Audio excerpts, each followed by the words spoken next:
አንድ ሕፃን ልጅ በ7 ዓመቱ የ70 ዓመት አካል ሊኖረው ይችላል። አዎ ምን ይሄ ብቻ በ14 ዓመቱ ሸምግሎ ይሞታል።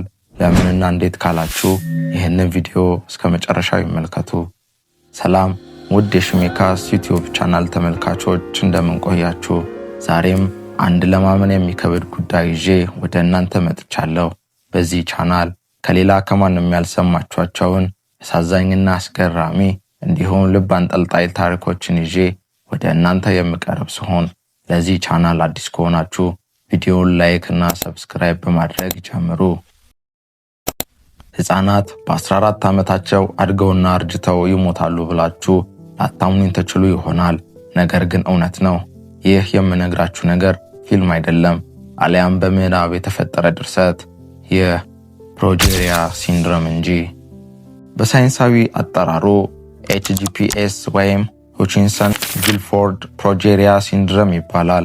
በሰዎች ውስጥ የመከሰት እድሉ በጣም አናሳ የሆነ ጄኔቲክስ ዲስኦርደር ነው።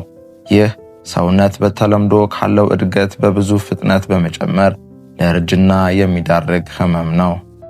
ፕሮጀሪያ በአንድ ጄኔቲክስ መዛባት ምክንያት ይከሰታል። LMNA ተብሎ የሚጠራ ጂን በተሳሳተ መንገድ ሲሰራ ፕሮጀሪያ የተባለ መጥፎ ፕሮቲን ይፈጠራል።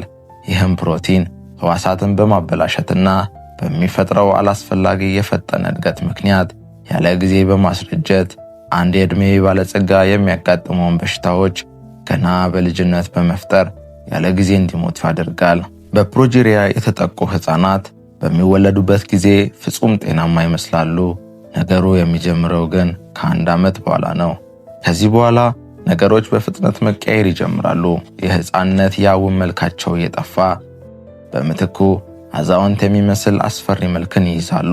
ታዲያ ከፍ ያሉ ሲመጡ መጫወትና እንደ ልጅ መቦረቅ ይሳናቸዋል። በዚህ በሽታ የተጠቁ ህፃናት የሚታዩባቸው ምልክቶች በአብዛኛው ተመሳሳይ ናቸው። እነሱም የቆዳ መሳሳትና የፊት መጨማደድ፣ የፀጉር መርገፍ፣ ባላቸው ደካማ አጥንት ምክንያት ከፍተኛ የሆነ የመገጣጠሚያ ህመምና ለመንቀሳቀስ መቸገር ሲሆን በአካላዊ ቁመናቸውም ሲታዩ ትንሽ ፊት፣ ትልቅ አይን፣ ቀጭን አፍንጫና ትንሽ ከንፈር አላቸው። የሚገርመው ደግሞ ምንም እነኚህ ሁሉ ችግሮች ቢታዩባቸውም አእምሯቸው ግን ፍጹም ጤነኛ ነው። አብዛኛውን ጊዜ ፕሮጀሪያ ያለባቸው ህፃናት በህይወት ለመቆየት ያላቸው ጊዜ ከ13 እስከ 15 ዓመት የተገደበ ነው። በልብ ህመምና ስትሮክ ምክንያት ይህችን ዓለም ሳይጠግቧት በጊዜ ይሞታሉ። እስካሁን ባለው የህክምና ሁኔታ ለዚህ ህመም እንዲህ ነው የሚባል መፍትሄ አልተገኘለትም። ነገር ግን ሎናፋርኒብ ተብሎ የሚጠራ መድኃኒት ህይወታቸውን በጥቂት ዓመታት ማርዘም ችሏል። በዚህ ህመም የተጠቁ ህፃናትና ልጆች ገና ክፉና ደግ ባለየ አእምሯቸው ብዙ ነገሮችን ሊጋፈጡ ይገደዳሉ። በሰዎች ዘንድ ባለው እሳቤ ይህ እንደ ህመም ሳይሆን እንደ ፈጣሪ ቁጣና መጥፎ ዕድል በመወሰዱ እነኚህን ከሁሉ በተለየ እንክብካቤና ትኩረት የሚፈልጉ አሳዛኝ ህፃናትና ልጆች በተቃራኒው ከሰዎች ዘንድ የመገፋት የመገለልና የመጠየፍን ፊት ያሳያቸዋል። ይህም መገለል ከውጭ ሰዎች ብቻ ሳይሆን ከቤተሰቦቻቸው እንኳን የሚቀበሉት ያለመፈለግ ስሜት አለ።